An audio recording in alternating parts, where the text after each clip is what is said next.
Kung naghahanap kayo ng hotel dito sa Puerto Princesa, Palawan, na pasok lang sa budget at perfect pang pamilya, marirecommend ko to. Naka-free breakfast buffet, free access dito sa swimming pool, free access na rin sa gym at anli laro pa ang anak nyo dito sa playground. Katabi nga lang nito ang Robinson's Place Palawan at supermarket. May katapat tong Starbucks at mga kainan at konting kembot lang, ospital na rin. 5 to 10 minutes away sa mga sikat na kainan dito sa Puerto Princesa. Isang tricycle away lang dito sa trending na giant slide.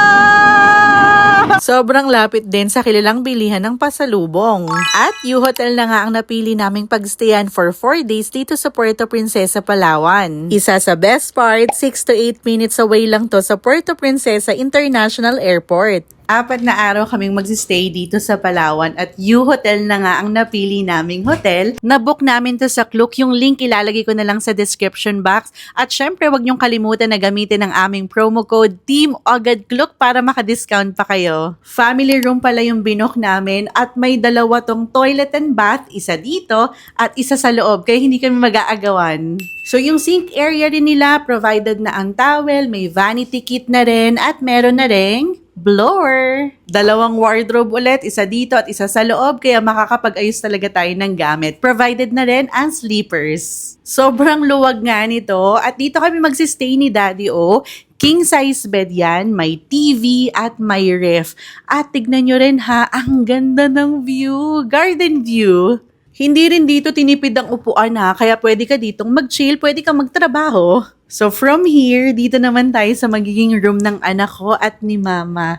Meron na tong bunk bed. Sabi ko naman sa inyo, hindi dito tinipid ang upuan. So Instagrammable na rin. May garden view na rin sila dito at syempre may sarili silang TV. Ito nga yung sinasabi ko sa inyo na meron pa tong second na toilet and bath. May hot and cold shower at syempre provided na rin ang toiletries. Ngayon lang din ako nakapag-book ng hotel na merong urinal. So dito na lang din magsi-CR si Daddy O. At nakikita nyo yon, katabi lang nito ang Robinson's Mall at marami tong katapat na kainan. Nasa 6,000 pesos per night to, good for 4 packs na yon at may free breakfast buffet ng kasama. Marami pa silang ino-offer na ibang type of room. Syempre, iba naman ang presyo nun. Binook namin to sa Klook. Gamitin nyo lang ang aming promo code TEAMAGADKLOOK kasi sayang naman ang discount. At ang aming detailed na Puerto Princesa Palawan trip upload na sa aming YouTube channel, Team Agad Vlogs. Thank you so much for watching. Follow for more. Bye!